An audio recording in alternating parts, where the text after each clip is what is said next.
अज़हर खान साहब, पहले तो डेफिनेटली जो तौसीफ साहब ने बात की आप उस पर भी कमेंट कीजिएगा।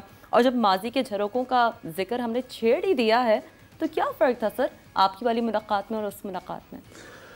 मेरा को बड़ा मुश्किल क्वेश्चन है, क्योंकि हम उसी दायरे में ना घूम के आफ्टर 45 ईयर्स वापस फिर वहीं पर आ गए हैं विदाउट एनी कंस्ट्रक्टिव आउटकम।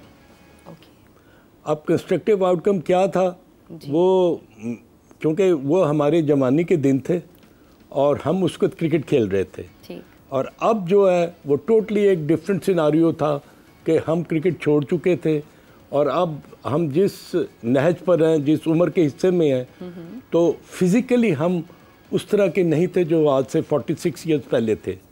तो मेरा ख्याल है कि ये सबसे बड़ा फ़र्क था। और सेकेंडली वहीं पर हम रुके हुए हैं जहाँ से 1982 में हमने सफ़र शुरू किया था।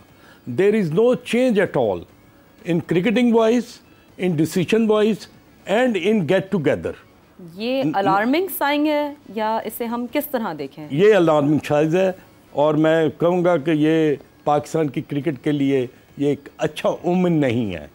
वो इसलिए कि अगर 46 ईयर्स पहले भी हम वही गुफ्तगू कर रहे थे जो कि इस वक्त हम उसकी रेपुटेशन कर रहे हैं, तो I as a cricketer feel कि we have not done justice to ourselves and to the game of cricket. Tauseef साहब, आप इस मीटिंग में तो शरीक नहीं थे, लेकिन आप नूर खान साहब की उस मीटिंग में शरीक थे। अभी जैसे खान साहब बता रहे हैं बदला कुछ नहीं है खान साहब के ख्याल के मुताबिक, लेकिन आपको लगता है कि अगर क्रिकेट के मायार की बात करें तो पाकिस्तान में तो खासी तनज़ली हो चुकी है इस वक्त?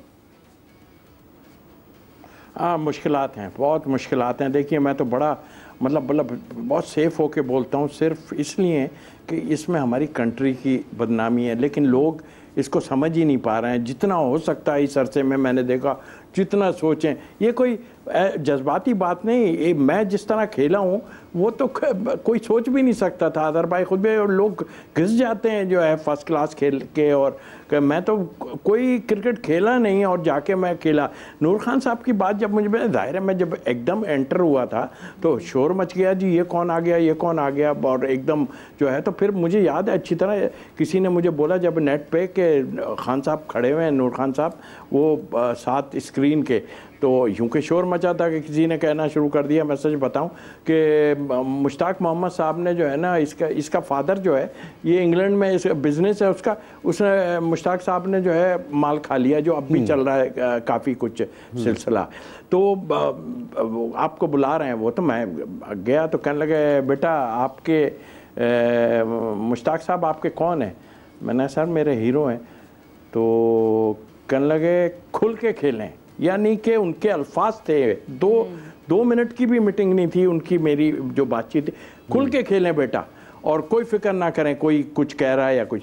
ये उस वक्त हालात थे और ऐसा कुछ था। मीटिंग है अपनी जगह, टाइम चेंज होता है, सब अपनी अपनी जगह। अभी हम रोना गाना शुरू कर दें, जी हमें इनको इतने पैसे मिल रहे हैं, उनके पास शुक्र अल्हम्दुलिल्लाह सब ठीक है, लेकिन क्वालिटी नज़र नहीं आ रही। किसी चीज़ में भी देख लें क्वालिटी नहीं है। आप खुद देख लें, अदर भाई इतने बड़ा आदमी आपके साथ बैठा, वो बताएगा कि क्वालिटी क्या चीज़ होती थी। हाँ, किसी चीज़ में भी क्वालिटी नहीं है, ये वो नुक्ता है खान साहब। और यहीं से अगर हम बात करते हैं, क्या ये मायार को बुलंद करने के लिए पाकिस्तान क्रिकेट बोर्ड एक मरतबा फिर सोच रहा है कि वक़ार यूनुस को एक अहम ओहदा दिया जाए? नहीं, मेरा ख्याल है हाफिज़ साहब के क्वालिटी क्यों ख़त्म हुई या क्यों उसमें डिमिनिशिंग रिटर्न लगा, वो इसलिए कि हम उसके खुद ही जिम्मेदार हैं। एक सिस्टम को आप जब बार बार उसके छेड़खानी करेंगे, वो हिचकोले खाएगा, आपको डिसीजन लेने में प्रॉब्लम होगा। भाई एक डिपार्टमेंटल क्रिकेट चल रही थी और आई थिंक कि उसमें अब्दुल हफीज़ कारदार का तो सबसे बड़ा कंट्रीब्यूशन था, उससे बढ़कर किसी का भी कंट्रीब्यूशन नहीं था। और उन्होंने जिस तरह टीमें बनाई, फिर टीमें बनी, टीमें खेली, तमाम क्रिकेटर्स जो थे उस ज़माने के, वो सब जो थे एस्पायर करते थे कि हबीब बैंक में आए, पीआई में आए, यूबीएल में आए, नेशनल बैंक में जाएं, रेलवेज़ में जाएं। तो उससे क्या हुआ कि एक साइकिल चला और फिर आहिस्ता आहिस्ता वो साइकिल जब अपने डिमिनिशिंग रिटर्न में आया तो that was being replaced by many other cricketers.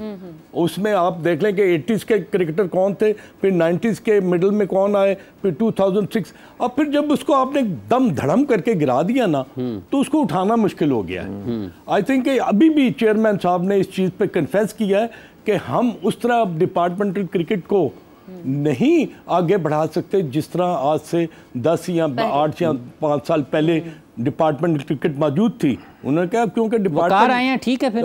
Ji sir, वकार देखिए, वकार यूनिस की जो इंडक्शन है, प्रॉबली मेरा अपना एज ए क्रिकेटर अपना एक अंदाज़ा है कि अगर वो एडमिनिस्ट्रेटिवली क्रिकेट में आए हैं तो वो तो कोचिंग में तो वो बार बार उनका जो इस्तेमाल है वो तो हुआ है ना, और लोगों ने देखा है उनकी एबिलिटी का, उनकी सेगेसिटी और विजडम का, हम सब ने देखा है। मगर क्या वो अपने आप से और अपनी इस कुर्सी के साथ, जबकि उनको तमाम क्रिकेटिंग मैटर्स का इंचार्ज बना दिया जाएगा, वो जस्टिस करेंगे? The time will tell you.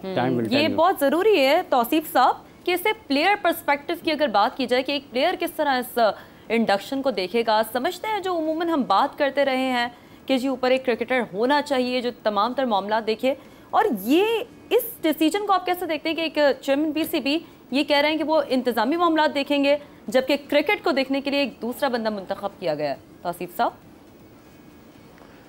देखिए, हमारे लिए वकार यूनुस कोई नई वो नहीं है, जाहिर है हमारे बाद ही खेलें अपनी जगह, और वो सबको पता है जिस तरह वो इन्वॉल्व रहे जहाँ कोई हो सबको मालूम है। वेयर इज प्लेयर, प्लेयर कहाँ है? ये वो वाहिद मुल्क है कि जिसमें 30 से 40 लड़का हर साल फर्स्ट क्लास खेलता है। किधर है प्लेयर? कहाँ है प्लेयर? पूछ तो नहीं हम किधर हैं, वही है, वही चल रहा है। ये भी जो आपकी ए टीम गई थी, इसमें भी आपके कोई नए प्लेयर थोड़ी हैं, ये भी 3, 4, 5, 6 साल से खेल रहे हैं सारे। और फिर आप देखें, मैं हवाला इसलिए दे रहा हूँ कि ये जो अभी श्रीलंका की बांग्लादेश की टीम जो वहाँ थी, इसमें मैं बांग्लादेश गया हुआ था, उनके 3 अंडर 19 के प्लेयर खेल रहे थे, जिनमें से 2 ने स्कोर भी किया है शायद वो, और खेल। तो नज़र एक चीज़ आती है, हमें बड़ी मुश्किलात होंगी, ये तो पक्की बात है। अभी आप ज़बरदस्ती किसी को टेस्ट कैप देना और ये करना, वकार यूनुस के आने से मुश्किलात होंगी तौसीफ साहब? सब कुछ होंगे। मतलब प्लेयर को कैसे आप वो करेंगे? प्लेयर ही देखना है ना, मैनेजमेंट अगर देखना है, मैनेजमेंट का तो काम ही दूसरा है ना सर, उसमें कुछ नहीं कर सकते। अगर मेरी बात से आप इत्तेफाक नहीं करेंगे तो मैं आपको एक चीज़ को, आप मुझे बताइए, सईद अजमल किस लिए जो है वो बॉलिंग से ख़त्म हुए थे? सस्पेक्ट एक्शन, हाँ जी, यही था ना सर जी। आप मुझे बताइए, उनको पाकिस्तान, वो इज़ ए ग्रेट प्लेयर, ठीक है, जब हुआ जितना खेल, इज़ ए ग्रेट प्लेयर, जब वो इस पे बैन हुए तो वो पाकिस्तान के बॉलिंग कोच कैसे बन सकते हैं? आप मुझे बताइए। और कोई मतलब ऐसे कई केसेस हैं जिसमें पूछने वाला ही कोई नहीं है कि भाई क्या है ये, किस तरह है, कैसे, आप मुझे बताइए।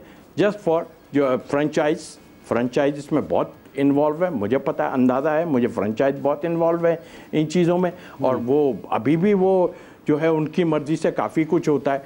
तो ये चीज़, इसका मतलब ये है कि खान साहब जैसे तौसीफ अहमद साहब का मानना है कि ये कैसे फिर आप अहम ओहदों पर जब आप ऐसे अफराद को लगाएं शायद जो मेरिट पर पूरा नहीं उतरते हैं, तो आपकी क्रिकेट तो ठीक नहीं हो सकती। शाइना अफरीदी वाला मामला आपके सामने है कि कप्तानी वाला, पाकिस्तान की टीम में जो इस वक्त कप्तानी के हवाले से मसाइल हैं, आपको लगता है कि ये भी पाकिस्तान क्रिकेट बोर्ड के लिए, अपने ही खिलाड़ी उनके लिए चैलेंज है? हाफिज़ साहब, आपका बड़ा इंपॉर्टेंट क्वेश्चन है। वो इसलिए कि वकार यूनुस के लिए it is not going to be a bed of roses. ये बड़ा मुश्किल एक डिसीजन है, और चेयरमैन साहब ने एक ऐसे बंदे को इस कुर्सी पर बैठाया है कि जो वो समझते हैं कि यही क्रिकेटिंग मैटर्स को ना हैंडल करेगा। वो एक तरफ एडमिनिस्ट्रेटिवली इंफ्रास्ट्रक्चर को बिल्ड करेंगे। अब यहाँ देखें कि आपके प्रॉब्लम्स कितने हैं। आपका सबसे बड़ा प्रॉब्लम इसका जो है ना, जो भी आपने जिक्र किया कैप्टनसी का, और टीम यूनिटी हमने देखा है एग्जैक्टली। और आप देखें कि शाहिनशाह अफरीदी को अगर आपने 5 मैचेस के लिए कैप्टन बनाया था तो उसको हटाने का फायदा कोई नहीं था। तो क्यों आपने हटाया उसको? इसलिए कि वो एक सीरीज हार गया था। एक ही सीरीज जो है, it doesn't matter at all. उससे क्रिकेटिंग एबिलिटी का या उसकी डिसीजन मेकिंग का या उसको कैप्टन बनाने से ये कहीं भी दुनिया में कहीं भी नहीं होता। कहीं ये इशारा तो नहीं कि कोई बोल्ड डिसीजंस आगे लेने हैं इसलिए वकार यूनुस को आगे लाया गया? नहीं, बोल्ड डिसीजन तो वो होता है ना जी कि जब आप ऐसे अननोन आदमी को लेके आए जो उसने पहले क्रिकेट में इन्वॉल्व ना हो। अब अगर वकार यूनुस साहब पाकिस्तान की कोचिंग में, जिस तरह हाफिज साहब ने बताया, हेड कोच भी रहे हैं, बॉलिंग कोच भी रहे हैं, वो कमेंटेटर भी अब रहे हैं, तो वो आकर क्या नई चीज़ करेंगे? अब लोगों ने तो यही देखना कि अगर वकार यूनुस को इतनी बड़ी एक ओहदा मिलने वाला है तो वो क्या पाकिस्तान की क्रिकेट में कौन सी चेंज लेके आएंगे। तो हाफिज साहब जो सबसे बड़ा चैलेंज होगा ना, मैं आपको बता दूं, वो यही होगा कि एक यूनिटी और एक जो आपस में एक जेल होकर पाकिस्तान की टीम ने जो आने वाले दिनों में खेलना है, उसको वकार यूनुस साहब जो है, अगर हमारा चेयरमैन सिलेक्शन कमेटी ही नहीं है तो वो कैसे कर सकते हैं? तौसीफ साहब, सबसे बड़ा मसला इस वक्त पाकिस्तान की क्रिकेट का क्या है आपके ख्याल में? देखिए, मसला सबसे बड़ा यही है कि ये जाहिर तो हो गई सारी चीज़ें, ये जो हमारा अभी जो इतना बड़ा इवेंट हुआ उसके बाद सब सामने आ गया कि क्या हो रहा था, क्या नहीं हो रहा था।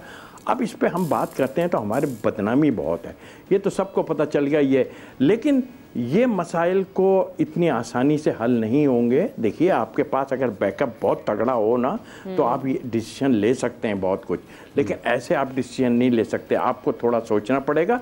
आए वकार, गुड लक, लेकिन ऐसा नहीं है। आप सोचे, हमारा मैनेजमेंट के एतबार से कोई प्रॉब्लम नहीं होगा, उसको समझ के चलना पड़ेगा। अगर वो ये सोचे, कोई भी हो, कि यार उस टाइम में मेरे साथ उसने ऐसा किया था, मेरे साथ माजी को भुलाना पड़ेगा, फिर आपकी बेहतरी हो सकती है। बहुत बहुत शुक्रिया साहब आपका, बहुत बहुत शुक्रिया अजहर खान साहब आपका, आप तशरीफ़ लाए, और आपका बहुत बहुत शुक्रिया जो हमें इस वक्त देख रहे थे। हम उम्मीद करते हैं कि आने वाले दिनों में पाकिस्तान की क्रिकेट के बेहतर फैसले होंगे। प्रोग्राम का वक्त खत्म हुआ चाहता है। हाफिज़ मोहम्मद इमरान और शीरीन जुल्फ़िकार को दीजिए इजाज़त। आपसे दोबारा मुलाकात होगी। अल्लाह हाफ़िज़।